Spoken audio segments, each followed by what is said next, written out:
am not one for celebrity crushes, but if I had to pick a stranger to have a crush on, I think he would be the guy for the job.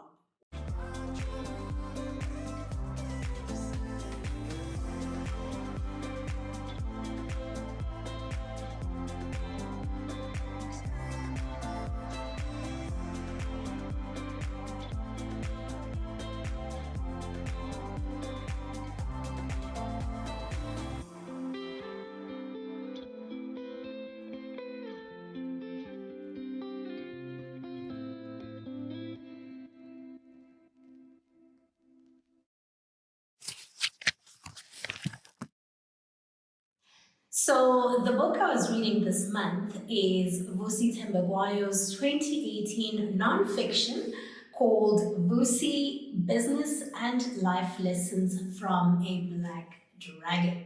So Vusi, or VT, as he refers to himself, is a South African business mogul and global speaker. On the blurb, he is described as maverick, leadership genius, self-made millionaire, dragon, and the rock star of public speaking. Yes, boy.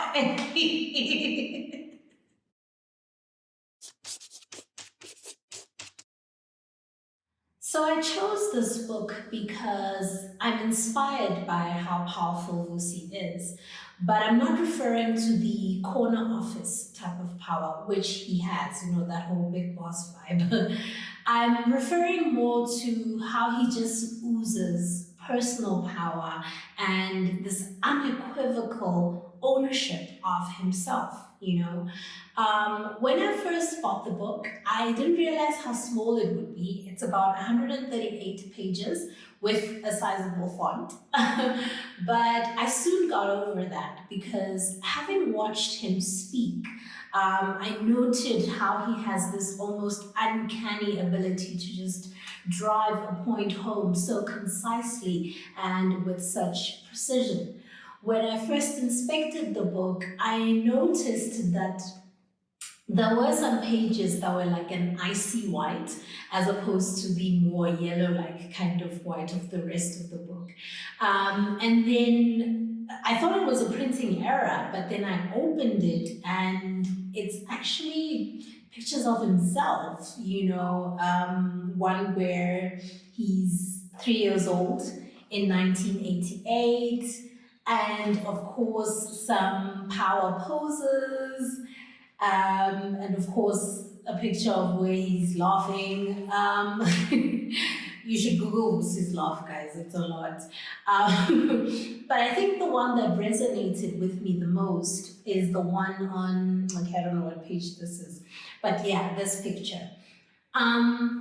He's wearing a chunky knit not a chunky knit polo neck, rather, some oversized jeans and some dad shoes. It resonated with me because I just connected to how innocent he looked. And I don't mean innocent in like a sad or vulnerable way, but more in just how he seemed to just be this earnest boy trying to live out his dream, And yeah, that's so before I even started reading the book, I really thought that was a nice touch and it really, really resonated with me. I found that the book was more like a motivational session than, a heart-to-heart memoir or autobiography, I guess. Did he write it himself? Yes, he wrote it himself. Yeah, because it was more like, he would highlight a personal experience and then quickly zoom in on whatever lesson or his overall impression of the situation that he was in. I found that he was able to do the whole, how authors can be so poetic in the way that they describe things, but also, the jab-like writing that, you would expect from a public speaking rock star. So it had both vibes, very playful, let's go for it vibe, but also very poetic, type of type of feeling. Yeah, that was my overall impression of the book.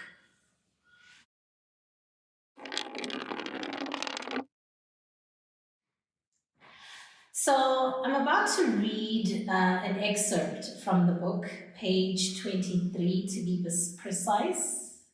Vusi here was talking about a time when he had won the International Prize for Public Speaking. He was 17, and he had the honor as a result of meeting one-on-one with Dade Nelson Rolihlahla Mandela. Did I just say that right? Woo, don't roast me. Anyway, he was meeting with him, and in this particular passage, he was in the Stateman's Grand Library. Yeah, so it says, there were books all around me, an array of warriors bearing words that were mightier than the sword. I tilted my head up to read the titles rather. Tomes of the law bound in leather and embossed with gold leaf. Biographies of heroes, conquerors, world changers, classics of literature and philosophy, sacred handbooks of political and economic thought. But all I could think of at the moment was, I'm hungry. So I love how he so eloquently impresses upon the reader how the stark realities of life can just haunt every nook and cranny of your life. But you find that you have to fight for your life regardless because no one is coming for you really except you, sadly. And it took me back to, the dire straits of my own background. You might be aware of the it's a powder called Bisto, right? So it's meant to be put in your sishebo, to give it that beefy oomph. But we didn't have food. So I was just eating pap and ipisto, in jahalo, just as it is.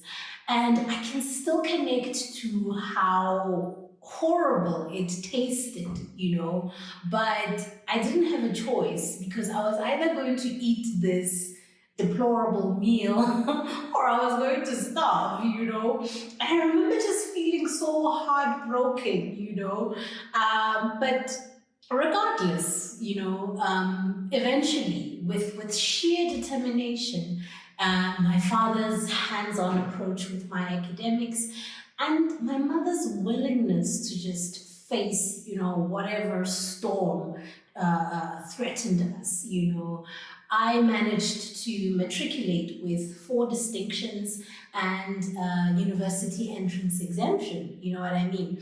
So that's just it, like what Vusi's saying.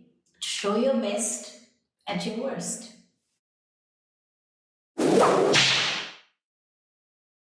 So, in chapter 6, VT discusses what he refers to as the cancer of short term thinking.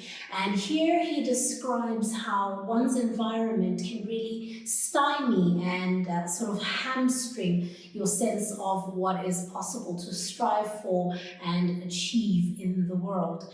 I just want to read that to you. He says, when you live in a system or you're the product of a system that boxes you in according to your race and then boxes you in according to where you live and boxes you in according to your concept of what you can become, it shouldn't be surprising that you struggle to see the wide open sky for the walls that surround you. This is the worst thing that the system ever did to us. It dumbed down our minds, blinkered our vision, thwarted our aspirations, like a valve that closes a gas cylinder so that it can't be ignited. And I found this to be so powerful, really, because we have to unlearn so much of what our environment imposes on us, whether it's because of the role models around us. We end up thinking very small in terms of what the world can give us, or not give us, but what we can get from the world if we work hard enough and challenge, those situations that come to the fore. And this is not to romanticize or disregard how difficult things are when you are in a certain environment, but you see, you have to nip it in the bud. Because if you only ever think of yourself as poor little me, your agency, as Vusi actually emphasized, your agency is what suffers. Your sense of you as a catalyst in your environment, in your life, as the leader, as the steering, of your life is what is then dimmed. So yeah, don't let that happen.